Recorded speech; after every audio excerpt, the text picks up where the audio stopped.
ఈ కార్యక్రమాన్ని మీకు సమర్పిస్తున్న వారు కాంటినెంటల్ హాస్పిటల్స్. మాతృదేవోభవ. ఈ మధుర స్వరార్చనములు ఈ కమనీయ కవిత్వ సంపదల్, ఈ మురిపాల దేవతలు ఈ రమణీయ మహోత్సవములున్. అమ్మా, ఈ మధుర స్వరార్చనములు ఈ కమనీయ కవిత్వ సంపదల్, ఈ మురిపాల దేవతలు ఈ రమణీయ మహోత్సవములున్, ఈ మమకార బంధములు ఈ నదులీ సరసుల్ సముద్రముల్, ఈ మమకార బంధములు ఈ నదులీ సరసుల్ సముద్రముల్, నీ మగనీయ గర్భమున నే జనించుటగాదే చేకురెన్, నీ మగనీయ గర్భమున నే జనించుటగాదే చేకురెన్.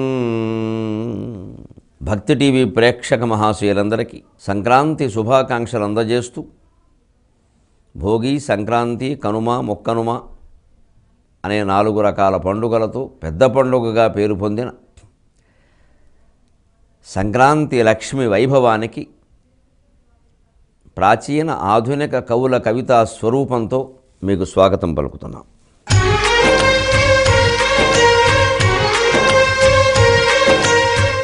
మన పండుగలలో ఈ పెద్ద పండుగ యొక్క ప్రాధాన్యం ఏమిటంటే, ముందుగా ఇది నిజంగానే పెద్ద పండుగ. ఎందుకంటే 4 రోజుల పండుగ. ఆ 4 ప్రధానమే.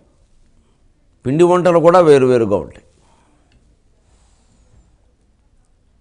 పండక్కి అల్లుళ్ళు, కొత్త అల్లుళ్ళు ఇంటికి రావడం, వాళ్ళతో పాటు పాత అల్లుళ్ళని పిలవడం, అక్కడ రకరకాల సరసాలు, సరదాలు, ఎగశక్యాలు, రాగద్వేషాలు, చివరికి అంతా కలిసి సామూహికంగా సరదాగా ఆనందంగా గడపడం, దాన ధర్మాలు, పితృకార్యాలు,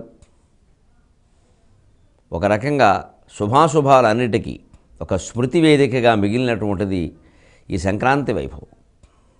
దీన్ని మనం ప్రాచీన ఆధునిక కవుల యొక్క కవితా మాధుర్యంతో కలిపి ఆస్వాదిద్దాం. పండుగ, ఆచారం, ప్రాధాన్యం ఈవేళ మీరు చాలామంది ద్వారా వింటారు. ఆధ్యాత్మిక మూర్తులైన వ్యక్తులు చాలామంది దానిలో విశేషాలు చెబుతారు. నా మటుకు నాకు కవిత్వం అంటే సరదా. అందుకని ఈ పండుగల గురించి పెద్ద కవులు ఏం చెప్పారు, వాళ్ళు ఏ రకంగా దర్శించారు దీన్ని.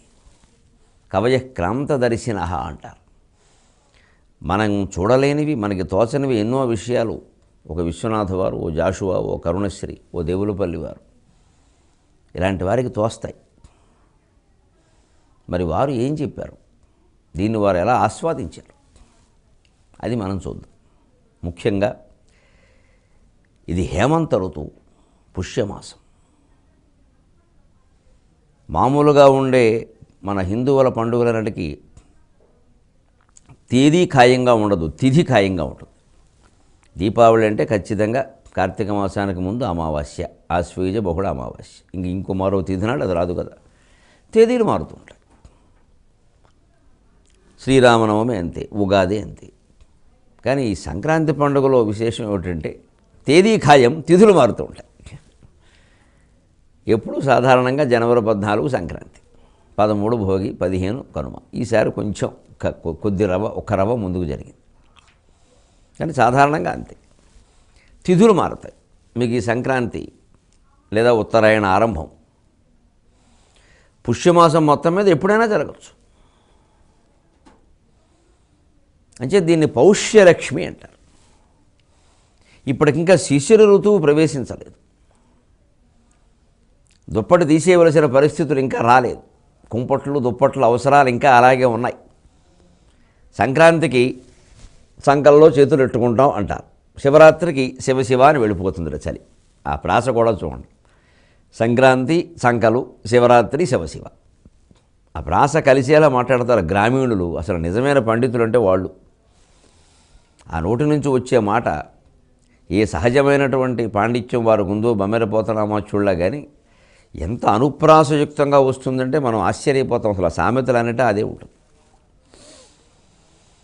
అటువంటి పౌష్యలక్ష్మిని ముఖ్యంగా హేమంత ఋతువుని కవి సమ్రాట్, తెలుగు జాతికి తొలి జ్ఞానపీఠం అందించిన మహానుభావుడు, రామాయణ కల్పవృక్షాది 200 రచనలు అందించినటువంటి మహానుభావుడు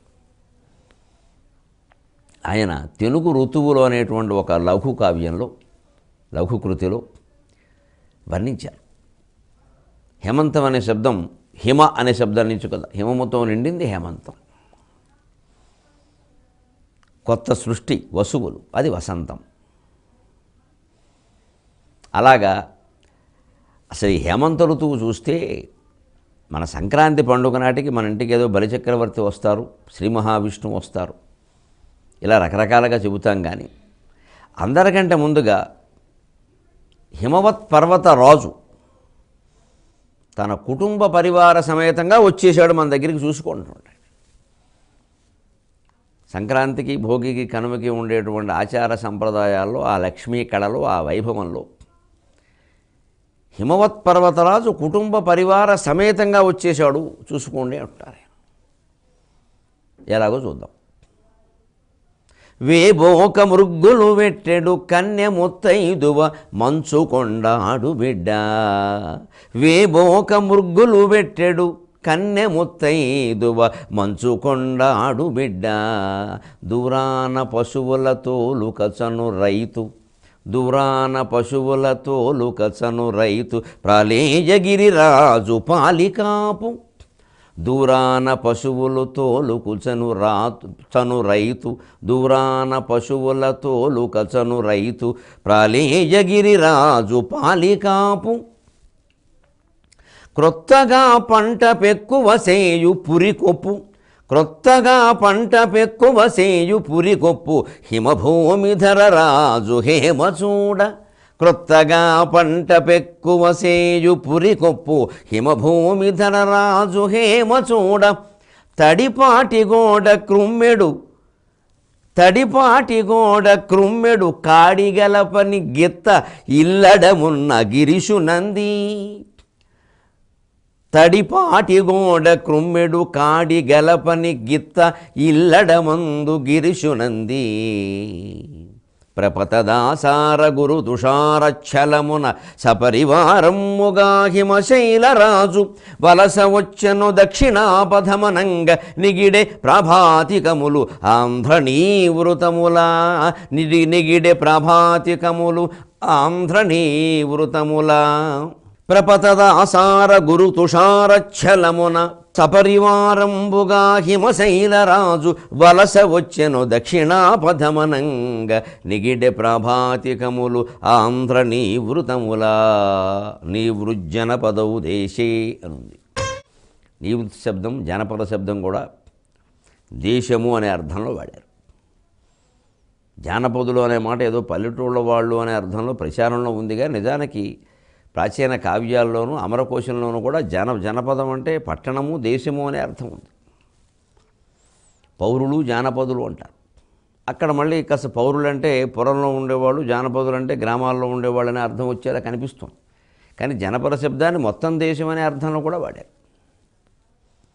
గ్రామం జనపదస్యార్థే అని ఉంది సంస్కృతంలో. అంటే మొత్తం జనపదానికి గనక ఏదైనా ఒక గ్రామం వల్ల బాగా నష్టం కలిగేలా, పరువు పోయేలా, ప్రమాదం కలిగేలా ఉందంటే ఆ గ్రామాన్ని, ఆ దేశాన్ని నుంచి బహిష్కరించమన్నారు. అటువంటి అర్థంలో జనపదం అని వాడారు. నీవృత్ జనపదవు దేశే అని అమరకోశంలోనూ ఉంది. నీవృత్ శబ్దం ఒకటి, జనపద శబ్దం ఒకటి, దేశం అనే అర్థంలో వాడండి అని.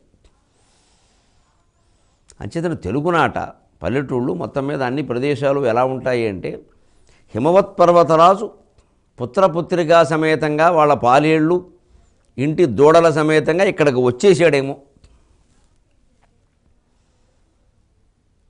ఎలాగా? వేబోక మృగ్గులు వెట్టెడు కన్నె ముత్తైదువ మంచుకొండాడు బిడ్డ. వేబోక చాలా గొప్ప మాట ఇది. అంటే వేగబోక, ఏదో తొందరగా పోకుండా అని కాదు, తెల్లవారకుండా. వేగు అంటే తెల్లవారు, వేగడం. వేగలేక చస్తున్నామంటారే, ఆ మాట కూడా ఎందుకు వచ్చిందంటే తెల్లవారక. ఎందుకు వచ్చిన మాట అంటే ఒక్కోసారి ఇది ఏదైనా కొంచెం జాగరణం అంటారు. కొన్ని అశుభ సమయాల్లో జాగరణం చేయవలసి వస్తుంది. తెల్లారితే కానీ ఏ పనులు చేయలేము, ఇంటి ముందు పెట్టు కూర్చున్నాం. అక్కడి నుంచి వచ్చింది వేగలేక చస్తున్నాం, వేగలేక చస్తున్నాం అంటే తెల్లారితే ఇదేదో తీసుకెళ్ళిపోవచ్చు, ఏదో చేయొచ్చు. అందుకని ఆ వేగు, అలాగే వేగుల వారు వాళ్ళు రాత్రి కాపలా కాస్తారు, తెల్లవారే వరకు ఉంటారు, వేగు వరకు ఉంటారు కాబట్టి వేగుల వారు. వేగు చుక్క తెల్లవారగట్ట కనపడుతుంది, అది సూర్యుడు కనపడగానే ఆగిపోతుంది. అందుకే చుక్కెదురు అనే మాట వచ్చింది. వారికి వీరికి చుక్కెదురు అంటే అంటారు, రాజకీయాల్లో బాగా వాడుతున్నారు ఎప్పటికీ. ఏమిటి చుక్కెదురు? చుక్క ఎదురైనప్పుడు వెళ్ళొద్దన్నారు. అశుభం ఉన్నది కాదు. ఎందుకు, దాని ఉద్దేశం ఏమిటి అంటే చుక్క ఎప్పుడు ఉంటుంది? సూర్యుడికి ముందు ఉంటుంది, సూర్యోదయం కాకముందు ఉంటుంది, సూర్యాస్తమయం తర్వాత కనిపిస్తుంది. ఎందుకంటే ఈ కాంతిగా తట్టుకోలేదు, అంతకంటే ఏం లేదు. అందులో శాస్త్రీయమైన విశ్లేషణ, అది ఊరికే ఏదో నమ్మకం పెంచుకోవడం కాదు. దాని వెనకాల ఉండే శాస్త్రం తెలుసుకుంటే హాయిగా ఇప్పుడు పాటించాలా అక్కర్లేదా, అవునా లేదా అన్నీ తెలుసుకోవచ్చు. వదిలేయాలంటే వదిలేయచ్చు, కావాలంటే కొనసాగించవచ్చు. చుక్కెదురైంది అంటే వ్యతిరేకమనే కదా. చుక్కెదురైతే వెళ్ళొద్దని ఎందుకు అన్నారు అంటే, చుక్క సాధారణంగా ఎదురవ్వడం అనేది తెల్లారకట్ట బయలుదేరితే ఎదురవుతుంది, తెల్లారాక బయలుదేరితే ఎదురవ్వదు. అంటే తెల్లారాక బయలుదేరమని అర్థం, చుక్కెదురు కాకూడదంటే అర్థం అది. ఎందుకని చుక్కెదురవుతోంది నీకు అంటే ఇంకా తెల్లవారలేదు. అంచేది ఈ చీకట్లో ప్రయాణం చేస్తే ఎక్కడో ఇబ్బంది పడతావు. అదేదో కాస్త సూర్యోదయం అయ్యాక కాస్త కాఫీ చుక్క, మిల్లి గిరెట్టెడు కాఫీ చుక్క నోట్లో పోసుకొని బయలుదేరచ్చు కదా, వరవిక్రయంలో చెప్పినట్టుగా. మిల్లి గిరెట్ అంటే చెంచా, దాన్ని మిల్లు గరిటె అన్నారు కాళ్ళకూర నారాయణరావు గారు, మహానుభావుడు, తెలుగు మాట. మిల్లులో తయారు చేసిన గరిటె అది, చెంచాని మిల్లు గరిటె. అందుకని అలా వెళ్ళొచ్చు కదా, అందుకని చుక్క ఎదురు కాకూడదు. అలాగే మళ్ళీ ఒకవేళ పశ్చిమ దిశగా పెడతాం, సాయంత్రం కనపడుతుంది సూర్యాస్తమయం తర్వాత, అప్పుడు కూడా వెళ్ళొద్దు. ఎందుకంటే మొత్తం మీద రాత్రి ప్రయాణం చేయొద్దు, చేస్తే వ్యతిరేకమైన పనులు జరుగుతాయి, ప్రమాదాలు జరుగుతాయి. అందుకే ఆ ప్రయాణం చొక్కెదురవ్వడం. అందుకని చొక్కెదురైనది వచ్చి ఇంకా రాజకీయాల్లో అది ప్రత్యేకమైన పదవే. వారికి వీరికి చొక్కెదురు అంటారు. అది వేగు చుక్క. తెల్లవారే వరకు, వేగే వరకు ఉండే చుక్కే వేగు చుక్క. తెల్లారకట్ట ప్రధానంగా కాంతిమంతంగా కనబడుతుంది. అంచేత వేబోక తెల్లవారక ముందే మృగ్గులు బెట్టు కన్నె మొత్తైదువ మంచుకొండ ఆడుబిడ్డ. ఇంకా తెల్లవారకుండానే కన్నెపిల్లలు ఈ భోగి, సంక్రాంతి, కనుమ, ముక్కనుమ పండుగ, ఆ మాటకు వస్తే ఈ ధనుర్మాసం అంతా నిలబడతారు సరిగ్గా సంక్రాంతికి నెల ముందు. సంక్రాంతితో అది అయిపోతుంది. ఇదంతా కూడా తెల్లవారకు 4 గంటలకే లేచి ముగ్గులు పెడతారు. ఎందుకంటే పెద్ద పెద్ద ముగ్గులు అవన్నీ తెమలాలు ఒకటి, పైగా ఆడపిల్లలు ఆ వయస్సులో వంగి ముగ్గులు పెడుతూ ఉంటారు. అప్పుడు తెల్లవారాక అందరూ చూడకూడదు, దానివల్ల ఇబ్బందులు తెలుసు మనకి. ఈ కాస్త ఆచారాల్లో మనకి ఈ చాటు, బహిరంగం ఇది కాస్త పాటిస్తారు. వీళ్ళు పరికిణి ఓణీలు వేసుకుని వంగులు ముగ్గులు పెడుతూ ఉంటే తెల్లవారిందంటే మొత్తం కుర్రకారంతా అక్కడే ఉంటారు. అందుకని వాటికి అవకాశం లేకుండా తెల్లరగట్ట పెట్టేమన్నారు. ఆ వంకన వీళ్ళు లేస్తారు కూడాను. ఒక ఆచారం వెనకాల భౌతికంగా, మానసికంగా, ఆధ్యాత్మికంగా, సామాజికంగా ఎన్ని ఉంటాయో చూడండి. ఇవి తెలుసుకోకుండా ఊరికే పండుగలు ఉండకుండా పిండి వంటలు, ఇవాళ మళ్ళీ సినిమా, ఆ రోజు కూడా కర్మ, హోటల్కి వెళ్ళడం, అక్కడేదో తినడం, అలా తయారవుతాం. అలా కాకుండా ఆచారం వెనకాల శాస్త్రీయతను గమనిస్తే దానివల్ల పొందే ఆరోగ్యాన్ని, ఆధ్యాత్మిక సౌందర్యాన్ని అన్నీ పొందుతాం. అదే కవిత్వం ద్వారా తెలుస్తుంది. ఇంకా తెల్లారకుండానే ముగ్గులు, మా ముగ్గు అంటే మనం రాస్తున్నాం పొరపాటు, ముగ్గు అంటాం పొరపాటు, మూ కింద రావొత్తు రాయాలి, అది మురుగ్గు. ఆ మృగ్గులు పెట్టాడు కన్య మొత్తైదు. ఇది విచిత్రమైన మాట. కన్య మొత్తైదు ఏమిటి? కన్య ఎవరు మొత్తైదు కాదు, మొత్తైదు అని కన్య అనడానికి లేదు. కానీ కన్య మొత్తైదువా అని వాడారు ఒక్క విశ్వనాథ్ వారు, చాలామంది వాడారు. ఇంకా అంటే కన్యకు కూడా మొత్తైదువుకు ఉండే శుభలక్షణాలు అన్నీ ఉంటాయి, ఒక మంగళసూత్రం మెట్టెలు తప్ప. పసుపు, కుంకుమ, బంగారు ఆభరణాలు ఇవన్నీ విషయంలో కన్య మొత్తైదువు ఒకటి. కాకపోతే కన్యకి 2 జడలు ఉంటాయి, మొత్తైదువుకు 1 జడ ఉంటుంది. ఏదో అవధానంలో అడిగారు కూడాను. కన్య పెళ్లి కాకముందు 2 జడలు ఉంటాయి, పెళ్ళిగా 1 జడ ఎందుకు అంటే, పెళ్లి కాకముందు కన్యపిల్ల కదండి సరదాగా, ఎవరైనా సరసం వాడచ్చు, బావలో వాళ్ళను. పెళ్ళయ్యాక భర్త మాత్రమే ఆ జడ ముట్టుకోవాలి, అందుకని 1 జడే ఉంటుంది, ఒక్కళ్ళే పట్టుకోవాలని. పెళ్లి కాకముందు బావగారు సరదా అయిన వాళ్ళు, వరస అయిన వాళ్ళు కొంతమంది ఏడిపించడానికి లాగుతూ ఉంటారు, అందుకని 2 జడలు ఉండొచ్చు, దానికే ఉంది. కన్య ముత్తైదు అంటే కన్నెపిల్లను కూడా మీరు ముత్తైదువుగా చూడండి అంటే, కన్నెపిల్లలకి ఏం చెబుతున్నారంటే, అమ్మ అనవసరంగా రకరకాల పిచ్చి ప్రయత్నాలు చేయొద్దు, మీకు ఒక భర్త రాసిపెట్టి ఉన్నాడు, అంచేది మీరు ఒక రకమైన ముత్తైదువ. ఏదో అమెరికాలో చూడండి ప్రెసిడెంట్ ఎలెక్టివ్ అంటారు. ఈ ఉన్న ప్రెసిడెంట్ తర్వాత ఎలక్ట్ అయ్యేటువంటి వాడిని ముందే ఎంపిక చేసి పెడతారు. తానా ఆట ఈ సభల్లో ప్రెసిడెంట్ ఎలక్ట్ అంటారు. తర్వాత ఖచ్చితంగా ఆయనే అవుతాడు. అందుకని ఇప్పటికి కన్య ఎవరమ్మా? కాబోయే ముత్తైదువా. నేటి కన్యలే రేపటి ముత్తైదువులు, నేటి బాలలే రేపటి పౌరులు. దానికేముంది? అందుకని నువ్వు ముత్తైదువు కాబోతున్నావు, ఇప్పటి నుంచే శీలం విషయంలో జాగ్రత్తగా ఉండు అని చెప్పడం కోసమే కన్య ముత్తైదు. ఆ గౌరవాన్ని ఇచ్చారు. కన్య ముత్తైదువ మంచుకొండాడు బిడ్డ. ఇంతకీ ఎంత గౌరవం ఇచ్చారంటే ఆ కన్య ముత్తైదువ, తెల్లారకట్ట లేచి ముగ్గులు పెట్టేటువంటి కన్య ముత్తైదువ ఎవ్వరో కాదుట, సాక్షాత్తు మంచుకొండ ఆడు బిడ్డ. ఉమాకాత్యాయని గౌరీ కాళీ హైమవతి ఈశ్వరి శివ భవానీ రుద్రాణి శర్వాణి సర్వమంగళ అపర్ణ పార్వతీ దుర్గా మృడాని చండిక అంబిక, ఇన్ని పేర్లు కలిగినటువంటి కాత్యాయని దేవి, హైమవతీ దేవి. ఇది ఆయన నిర్వచనం. ఇంకొక విశేషం అక్కడ జరిగేటువంటి వ్యవహారం. దూరాన పశువులతో లుకచను రైతు ప్రాళేయగిరి రాజు పాలికాపు. దూరంగా పశువుల తోలుకు పెడుతున్నాడు రైతు. ఆ తెల్లటి మంచు తెరల నీడలో ఆ ముసుగులో కనపడతాడు. ఆ మంచు తెరల మధ్యలో ఆ తెల్లటి తలపాక కింద నుంచి అతను జుట్టు నల్లగా, పంచె పైకి ఎగ్గడతాడు కాబట్టి ఆ మోకాళ్ళు కింది కాళ్ళు నల్లగా, అందువల్ల రైతును గుర్తుపట్టగలుగుతాం. క్రమక్రమంగా తెలిమంచు విడిపోయి ఆ పశువులు అన్నీ కనపడుతూ ఉంటాయి. అతను ప్రాళేయగిరి రాజు పాలికాపు. ప్రాళేయగిరి అంటే ఆ హిమాలయ పర్వతం, మంచు విపరీతంగా కురిసేటువంటి పర్వతం. ప్రాళేయాచల కన్యక అంటారు సంస్కృతం. ఆ హిమవత్ పర్వతరాజు యొక్క పాలికాపు. సరిగ్గా ఇక్కడ మన తెలుగునాట పెద్ద పెద్ద జమీందారులకి 50-60 ఎకరాల పొలం కలిగిన వాళ్ళకి పాలికాపులు ఉంటారు. వాళ్ళు ఆ వ్యవస్థ పొద్దున వచ్చేస్తారు ఇంటికి. ఆ పాలు పితకడం దగ్గర నుంచి మొత్తం చూసుకుంటారు. కనీసం 10 ఎకరాలు దాటి ఉందంటే పాలుకాపు ఉండాల్సింది. ఇంకా లోపు ఉంటే ఏదో కుటుంబం వాళ్ళే తాపత్రయపడతారు, కానీ అంతకు దాటి ఉంది అంటే పాలికాపు ఉండాల్సింది. కాపు అంటే కాపలా కాసేవాడు కాపు. అందుకే రైతుల ప్రధాన వృత్తి, కాపులకి ఇప్పుడు ప్రధాన వృత్తి వ్యవసాయమే. అది వారి కులవాచకమైంది, కానీ దానికి రైతుని అర్థం. ఆయన సాక్షాత్తు హిమవంతుని యొక్క పెద్ద పాలేరులా ఉన్నాడయా. మన మామూలు పాలేరు కాదు, హిమవంతునికి పాలికాపు. ప్రాళేయగిరి రాజు పాలికాపు. ఆయన దగ్గర పొలం తీసుకుని మొత్తం కౌలుకు చేసేటువంటి రైతు అన్నమాట. అలా ఉన్నాడు ఏకంగా ఆయన. ఇంకా విశేషం, పురి వేస్తారు. అప్పుడే సరిగ్గా సంక్రాంతి రోజులకి ధాన్యం ఇంటికి చేరతాయి. కొన్ని పొలంలోనే పురి వేస్తారు, కొన్ని ఇంటి దగ్గర కూడా పురి వేస్తారు. ఆ మంచు మధ్యలో ఆ చేలల్లో ఉన్న పురి, ధాన్యపు కుప్పలు, ఇంకా కుప్ప నూర్చనివి, ఆ కుప్పలు కానీ ఆ పురి కానీ, ఆ పురి వేసి పురిపైన ఇలా కొప్పు పెడతారు. ఆ కొప్పు మీరు సరిగ్గా చూస్తే శిరస్సు మీద ధరించిన చూడామణిలా బంగారపు ఆభరణంలా ప్రకాశిస్తుంది. అది చెబుతున్నాడు ఇక్కడ. క్రొత్తగా పంట పెక్కువ వేయు పురి కొప్పు హిమభూమిధర రాజు హేమ చూడ. ఆ పంట ఉండే చోటే వ్యవసాయంలో వేసినటువంటి కుప్ప కానీ లేదా పురి కానీ, ఆ పురి మీద పైన ఇలాగ మొత్తం అంతా మూత పెట్టేసి దాని మీద ఒక అందంగా ఆ గడ్డిని కూడా చాలా అందంగా మెలిపెట్టి అందంగా చుట్టు పెడతారు కదా, మళ్ళీ చెదరదు. ఏమాత్రం చెదిరిన దొంగతనం జరిగిందని తెలిసిపోతుంది. దానికి చాలా విశేషాలు ఉన్నాయి. అసలు పురెక్కించడం అంటారు. ఎప్పటికీ తగాదా పెడితే పురెక్కించారు. ఏమిటి? గడ్డే మొత్తం. ఆ వ్యవసాయదారుల యొక్క తెలివితేటలు చూడండి. బయట నుంచి ఒక్క వస్తువు తేరండి, ధాన్యం అక్కడవే, గడ్డి అక్కడదే. ఆ ధాన్యం నుంచే వచ్చింది ఈ గడ్డి.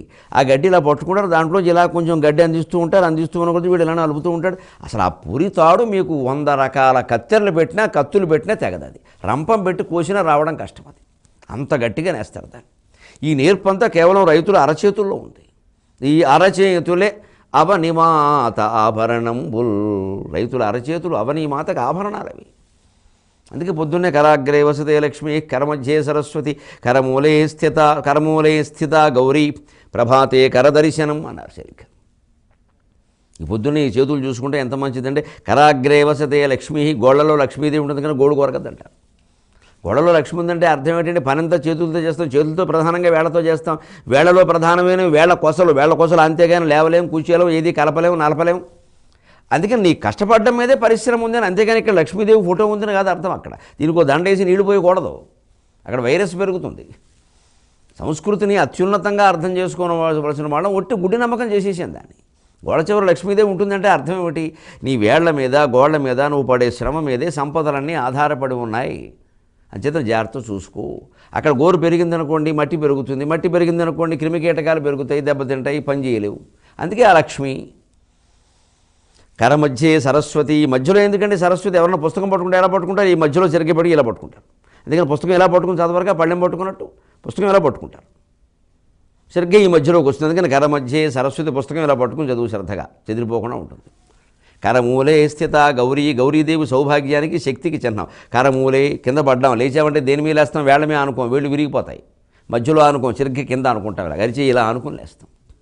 అందుకని శక్తి అంతా ఈ అరిచేతి మొదట్లో ఉంది. అందుకని కరమూలే స్థిత గౌరీ. పుస్తకం పట్టుకుంటే ఇక్కడికి మడత పెట్టి పట్టుకుంటాం, అందుకని కరమధ్యే సరస్వతి. ఇక్కడ సరిగ్గా చేతి వేళ్లలోనే నీకు శ్రమ సంపద, శ్రమ మీద ఆధారపడింది సంపద, శ్రమ మొత్తం ఈ వేళ్ల మీద ఆధారపడింది. అందుకని కరాగ్రే వసతే లక్ష్మి. ఎంత చక్కని అన్వయం అండి, మనం చేసుకోవాలి కానీ నిజంగా. అలాగ సరిగ్గా అటువంటి లక్ష్మీదేవిని కాపాడుకోవయ్యా. అందుకని పురి కొప్పు సరిగ్గా ధాన్యం కొప్ప మీద పెట్టినటువంటి కొప్పు ఎలా అందంగా పెట్టింది, ఎలా ఉంటుంది, హిమభూమిధర రాజు హేమచూడ, హిమాలయ పర్వతరాజు శిరస్సు మీద ధరించినటువంటి బంగారపు ఆభరణంలో ఉంది. ఎందుకని మంచు మొత్తం కమ్మేసింది, ఆ మంచులోనే ఈ ధాన్యపు కొప్ప పురి దాని మీద పెట్టినటువంటి కప్పు ప్రకాశిస్తున్నాయి.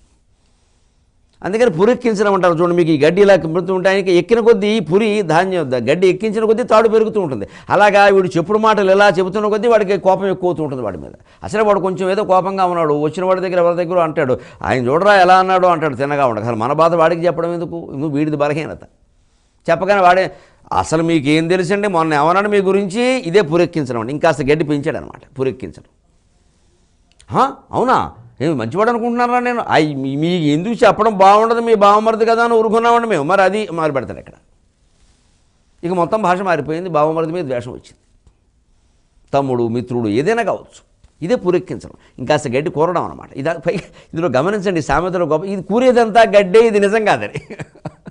ఈ పురెక్కిస్తున్న వాళ్ళు చెప్పే మాటలు వినొద్దు, నువ్వు స్వయంగా చూసుకో, వీళ్ళు కావాలని ఎక్కిస్తారు, అందరూ శ్రేయోభిలాషులు కారు. అయిన వాళ్ళ మధ్యలో తగాదా పెట్టడం కోసం కొంతమంది పనిచేస్తూ ఉంటారు.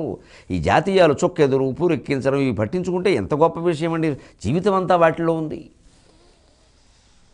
అందుకని ఇది విశేషం. అలాగే గిత్తదూడ చూడండి, తడిపాటిగోడ క్రుమ్మెడు కాడి గలపని గిత్త. ఇంట్లో గిత్తదూడలు ఉంటాయి, మగదూడలు, అది మంచి పొగర మీద ఉంటుంది. మరి పైలా పచ్చిస్ కుర్రాడు అంటారు కదా, 20 ఏళ్ళ కుర్రాన్ని ఇంట్లో అట్టు పెట్టడం సాధ్యమా, పోతూ ఉంటాడు మాటిమాటికి బండి వేసుకుని. అప్పట్లో ఇలాగే ఊళ్ళో తిరిగేవాడు. గిత్తేనా అంతే, దానికి వెంటనే ఏదో కావాలి, గర్ల్ ఫ్రెండ్ కావాలన్నట్టుగా దాని గర్ల్ ఫ్రెండ్ దానికి ఉంటుంది. అందుకని అది కాస్త పొడిచేస్తూ ఉంటుంది వచ్చిన వాళ్ళు. గిత్తలా అబ్బాయి, పొగర గిత్త, పోట్ల గిత్త ఇలా అంటారు వెంటనే. అది తడిపాటి గోడ, అదేం చేస్తుంటుంది, దానికి కొంచెం అటు ఇటు కట్టి ఆవు పక్కన కట్టేసి ఉండడం వల్ల దానికి సరదా పుట్టి ఆ తీట కొద్దీను ఆ గోడని పాటి గోడ, ఇంటి చుట్టూ మధురు గోడలా కడతారు, అది పాటి మనతో కడతారు. అది పెద్ద పడిపోయినా పర్వాలేదు, అలా అడ్డంగా ఉంటే చాలు అని దాన్ని కుమ్మేస్తూ ఉంటుంది ఊరికే. ఇది ఆ ఇంటికని కొమ్ముల మధ్యలో ఉండే దురత్యాలి, అందుకని కుమ్మేస్తూ ఉంటుంది. తడిపాటి గోడ క్రుమ్మెడు కాడి గలపని గిత్త. ఎందుకింత కాస్త పొగరగా దూకుడుగా ఉంది, ఇంకా కాడి గలపలేదు. దున్నడం కోసమో లేకపోతే పంట నూర్పుడు కోసమో కాడి గలిపేస్తే కాస్త దానికి శ్రమ అయ్యి ఇంకా ఆయాసం వచ్చి నిద్రపోతుంది. మరి అది లేదు కాబట్టి మరి దానికి శ్రమ పడాలని ఉంది, అందుకని ఎదురు చేస్తున్నారు. అంచేత కుర్రాళ్ళని కాస్త పనిలో పెట్టండి, కాడి గలపకపోతే ప్రమాదం. గిత్తదోడు లాంటి వాడే ఇంట్లో కుర్రాడు కూడా. ఇప్పుడు అమ్మాయిలు కూడా అలాగే ఉన్నారు, మొత్తం ఇద్దరు కలిసి చెత్తదోళ్ళు అవుతున్నారు, గొత్తదోడు గిత్తదోడు కాదు. అందుకని కాస్త వాళ్ళు పనిలో పెట్టండి, చురుగ్గా పెట్టండి, ఉద్యోగంలో పెట్టండి, చదువులో పెట్టండి, కాస్త ఉక్కిరి బిక్కిరి అయ్యేలా చూడండి. లేకపోతే వీళ్ళకి రాకుండా ఆలోచనలు వస్తాయి. అందులో ఇవాళ సెల్ ఫోన్ ఒకటి చేతిలో, ఇక అన్నీ వెంటనే అమలు చేస్తారు దాన్ని. ఇంత సందేశం ఇందులో ఉందండి. అది ఇల్లడమున్న నంది, సరిగ్గా ఇక్కడికి ఇంటి ఇళ్ళ దగ్గర వచ్చిన అల్లుళ్ళ ఉందట. అది ఎవరు, నందిట. కైలాసంలో ఉండేటువంటి నందీశ్వరుడు ఇల్లడం, ఇక్కడ ఇంటి అల్లుళ్ళలాగా ఏదో ఇంట్లో పెంచుకోవడానికి తెచ్చుకున్న బిడ్డలాగా ఇళ్ళ రకమే ఏదైనా చెప్పుకోవచ్చు. ఆ ఇల్లడం వచ్చేసింది ఇక్కడికి నందీశ్వరులా ఉంది. అది కన్నెముత్తైదవ పార్వతీదేవిలా ఉంది. పశువులు దోలుకునేటువంటి రైతు హిమవత్ పర్వతరాజు యొక్క పాలికాపులా ఉన్నాడు. పురికొప్పు మీద పెట్టినటువంటి ఆ గడ్డి కుప్ప ప్రత్యేకం బంగారపు ఆభరణంలా ప్రకాశిస్తోంది హిమభూమి ధరరాజు కిరీటం మీద. కాడి గలపనటువంటి గిత్త పొగర కొద్దీ ఆ మట్టి గోడని కుమ్ముతూ ఉంటే అది సాక్షాత్తు నందీశ్వరులా ఉంది. ఇంత చక్కని వైభవాన్ని మనకు అందిస్తున్నారు. మనం మిగిలిన భాగాన్ని, మరిన్ని కవితా విశేషాలని 23:30 గంటల్లో మళ్ళీ మనం ఈ పండుగ సందర్భంగా తెలుసుకుందాం. అంతవరకు తెలుగులో మాట్లాడదాం.